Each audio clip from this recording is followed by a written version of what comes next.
Oke, kembali lagi bersama saya Fajrul Fala di channel kita tercinta dan channel yang kita kembangkan, Fana TV. Bagaimana teman-teman kabarnya? Semoga teman-teman dalam keadaan sehat walafiat dan juga tidak kurang dengan suatu apapun sehingga teman-teman bisa beraktivitas sebagaimana mestinya. Tapi bagi teman-teman yang mungkin ada halangan dalam dirinya, saya berdoa kepada Allah, semoga teman-teman bisa dipulihkan kembali oleh Allah Subhanahu wa taala sehingga bisa melakukan aktivitas kegiatan teman-teman dalam kehidupan sehari-hari sebagaimana biasa. Oke, ini hari Kamis. Jadi insya Allah setiap hari Kamis jika tidak ada halangan kita akan berbagi tentang kisah-kisah yang tentunya mengandung hikmah. Baik itu dari diri saya pribadi sendiri yang pernah mengalami ataupun pengalaman teman-teman yang ingin diceritakan kepada teman-teman yang lainnya lewat kami, silahkan bisa kirimkan lewat email kami. Jadi cerita yang pernah dialami teman-teman atau pengalaman yang dialami teman-teman bisa ada hikmahnya buat teman-teman yang lainnya, gitu kan. Nah, oke. Alhamdulillah Cerdik ini di Fana TV sudah edisi ketiga. Semoga Fana TV bisa selalu memberikan inspirasi dan motivasi kepada teman-teman untuk selalu berbuat kebaikan. Jadi, pada hari ini saya ingin berkisah kepada teman-teman tentang pengalaman pribadi saya sendiri yang terjadi di tahun lalu. Di mana pada saat itu saya menjadi seorang pembimbing atau pembina di salah satu pondok pesantren. Dan ini adalah pengalaman pertama di mana saya benar-benar menghadapi itu di posisi pertama kali. Dan itu saya hadapi secara sendirian tentunya. Penasaran dengan ceritanya? Let's begin.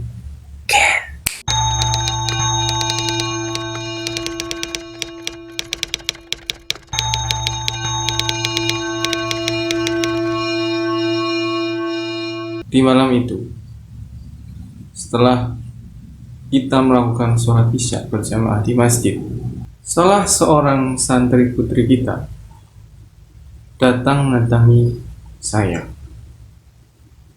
Sebut saja namanya Putri.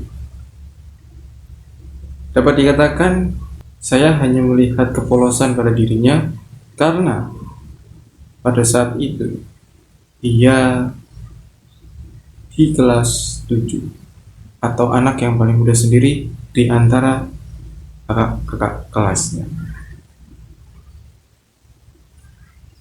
Di situ hanya ada 7 orang santri putri dan dia adalah anak yang paling kecil. Jadi dapat dikatakan masih anak-anak. Pada saat itu dia memanggil saya. Saya bertanya, Ustaz ikut pengajian enggak? Ikut di mobil enggak? Kata si Putri. Karena memang pada malam itu biasanya ada sebuah pengajian yang diadakan di salah satu rumah penduduk. Dan itu setiap 2 minggu sekali. Dan biasanya untuk santri putri sendiri itu menggunakan mobil untuk berangkat ke lokasi tujuan pengajian. Jadi dia bertanya kepada saya, apakah saya ikut menggunakan mobil? Saya jawab pada saat itu, enggak, Ustadz pakai motor sendiri. Karena memang saya punya motor sendiri. Jadi saya berencana untuk pergi ke tempat lokasi dengan menggunakan motor saya sendiri.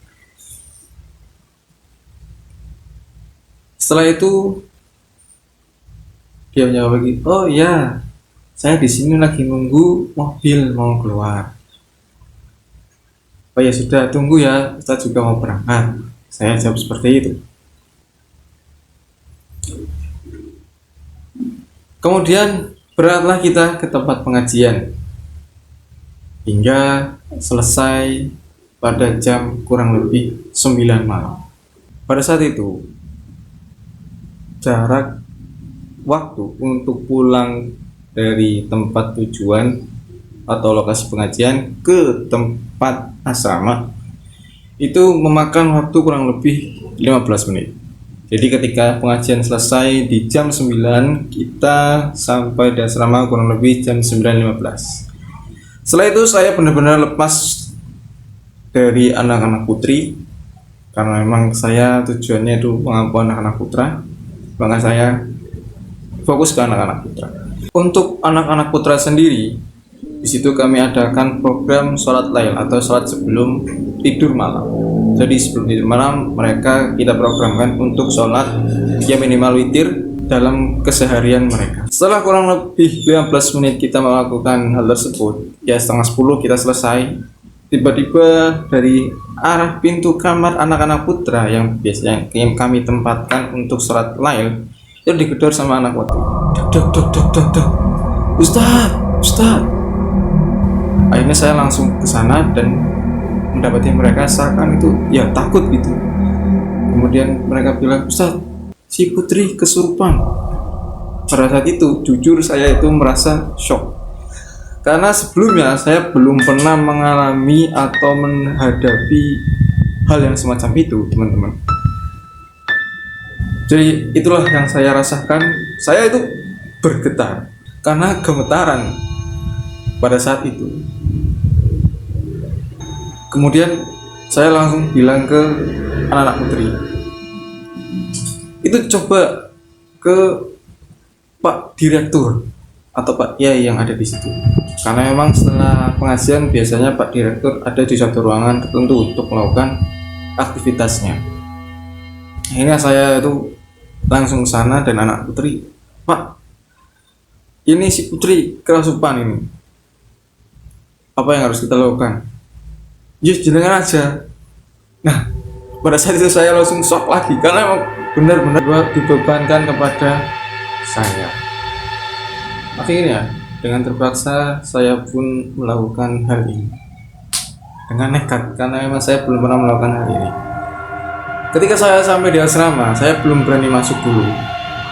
Saya katakan kepada salah satu senior anak putri, tolong ambilkan saya air segelas. Kemudian setelah dapat, saya bacakan ayat kursi dan saya bilang kepada senior itu, silahkan tolong diminumkan ke anak itu. Karena selain tidak berani pun, saya sebenarnya juga agak gimana ketika menghadapi seorang putri yang mengalami kesurupan ini. Karena benar-benar bingung apa yang harus dilakukan, dipegang, saya tidak tahu. Karena anak putra pun sebelumnya saya belum pernah menghadapi hal semacam ini. Jadi setelah itu saya tunggu hasilnya, tetapi hasilnya tetap nihil. Ketika itu saya bertanya, sebenarnya dia kenapa? Kok bisa tiba-tiba kerasupan?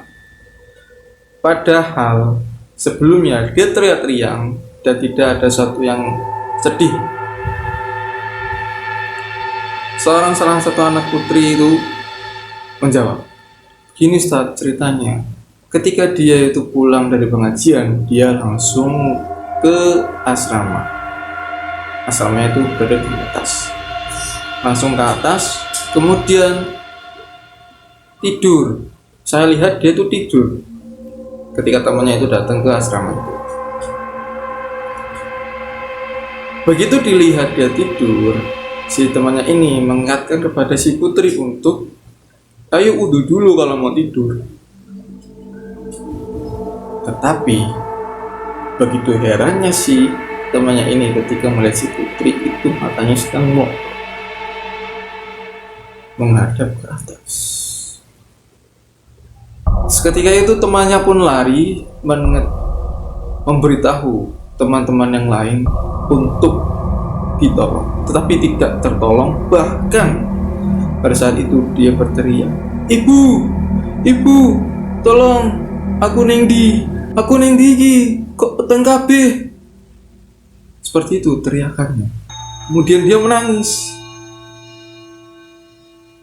Nah, itulah cerita awal mula kenapa dia itu bisa kesurupan seperti itu. Akhirnya Salah satu santri putri yang senior itu pun menanggapi, oh itu sukmanya berarti ditahan Ustadz. Jujur saya itu pernah belajar dengan orang yang ahli dalam seperti itu, tentang sukma-sukma, tapi sebatas mendengar omongannya, bukan secara langsung. Setelah itu saya, oh, iya berarti sukmanya ini ditahan. Kemudian karena saya sudah merasa kok nggak bisa lama, dari jam setengah 10 sampai jam 10, akhirnya saya memutuskan untuk masuk. Sebelum masuk, teman-teman lainnya menutup auratnya terlebih dahulu untuk memastikan auratnya tertutup. Setelah itu saya baru masuk, dan ketika saya masuk saya bingung dengan apa yang saya lakukan. Tetapi karena saya penasaran, maka saya coba tanya si putri, "Bud, kamu di mana?" Sambil menangis dia menjawab, "Nggak tahu Ustaz, ini tempat gelap sekali. Saya di mana? Ibu saya di mana?" Kemudian saya bilang, "Lah itu teman-teman kamu tuh megang kamu." Karena memang di situ ada 3 orang tua yang sedang memegang si putri ini. "Ayo sekarang ke sini, ke tempat yang lebih terang jika kamu merasa lebih gelap di situ." Kemudian dia menjawab, "Belum. Saya belum lihat siapa-siapa di sini." "Lah ini kita di sini semua," kata teman-temannya. Kemudian tiba-tiba dia itu berdiri, teman-teman. Berdiri, kemudian melihat ke arah jendela. "Lah, kok teman-temanku banyak di sini?" Saya merasa kaget dengan apa yang menjadi jawabannya, karena dia mengatakan bahwa teman-temannya itu ada di situ semua. Kemudian saya tanya, "Teman-teman siapa?" "Teman-teman kelas." Kita semua kaget karena di situ tidak ada teman-teman kelas. Kemudian saya bilang si ke putri, "Coba mana temanmu, di mana semua? Tunjuk," gitu. Dia menunjuk ke jendela, ke atas jendela, di pojok, di situ. Intinya di tempat-tempat itu, disitulah temannya berada. Pada saat itu saya benar-benar merasa merinding, karena yang ditunjuk itu jendela atas dan jendela tengah, jadi bukan jendela yang berada di jangkauan anak-anak untuk bisa diduduki. Selain itu, dia juga menunjuk di pojokan. Karena itu, saya langsung mengambil si putri ini. Karena emang dia masih kecil, jadi saya anggap usaha biasa saja. Saya langsung mengatakan kepadanya, "Putri, cepat baca ta'awudz." Tetapi yang aneh, dia tidak bisa melakukan hal tersebut, teman-teman. Akhirnya saya dan teman-teman itu langsung menuntun dia untuk membaca ta'awudz. "A'udzubillahi minasyaitonirrajim," kata saya dan teman-temannya. Tapi dia tidak bisa mengikuti apa yang kita ucapkan. Dan pada saat itu saya langsung mengatakan, "Bah, saya benar-benar ditipu dengan pengetahuan saya sebelumnya bahwa ternyata bukanlah sukma yang ditahan, tapi itulah jin yang menipu kita semua, teman-teman." Saat itu pula saya langsung mengucapkan ta'awudz terus di telinganya. Terus saya ucapkan hingga akhirnya dia pingsan, tidak sadarkan diri. Saya langsung bangunkan dia dengan cara apapun itu. Saya bangunkan dia, kemudian dia bangun, dan dia ekspresinya pertama kali bangun itu adalah perasaan heran. Kenapa? Karena semua teman-temannya pada berkumpul di situ, dan juga ada saya di situ. Kemudian bertanya, ada apa ini kok pada ramai di sini? Pada saat itu juga saya merasa yakin bahwa sungguhnya sukmanya itu bukanlah yang dikunci, melainkan sebenarnya dialah dia Sukma. Selain itu, ketika dia berteriak-teriak, itu bukanlah dirinya tetapi itulah jin yang mengganggu dirinya. Teman-teman semua, dari cerita ini ada satu hal yang bisa saya dapatkan, bahwa sebenarnya ketika kita menghadapi hal semacam itu, kita nggak usah takut ya. Karena kita punya Allah Subhanahu wa Ta'ala. Selain itu, jangan mudah tertipu dengan yang namanya jin. Karena memang pekerjaan mereka adalah menipu, sehingga apapun yang mereka lakukan jangan langsung dipercaya. Bahkan ketika teman-teman mendapati orang yang kerasukan itu adalah katanya itu rohnya orang ini, itu adalah kebohongan besar yang dibuat oleh mereka sendiri. Karena itu tidak mungkin, yang namanya orang meninggal ya sudah meninggal, tidak akan bisa kembali lagi ke dunia kecuali dalam beberapa kasus yaitu mati suri. Tetapi jika dia itu mengaku-ngaku merasuki seorang, itu bukanlah orang tersebut, dan itu jelas ya. Itulah yang bisa kita dapat dari kejadian ini. Semoga bisa membuat teman-teman terinspirasi atau membuat teman-teman mendapatkan pengetahuan lebih dari cerita kita, dan kami harap itu sangat bermanfaat bagi teman-teman dan khususnya saya sendiri. Saya Fajul Fala. Jika saya ada salah kata atau salah ucap, saya mohon maaf yang sebesar-besarnya. Assalamualaikum warahmatullahi wabarakatuh.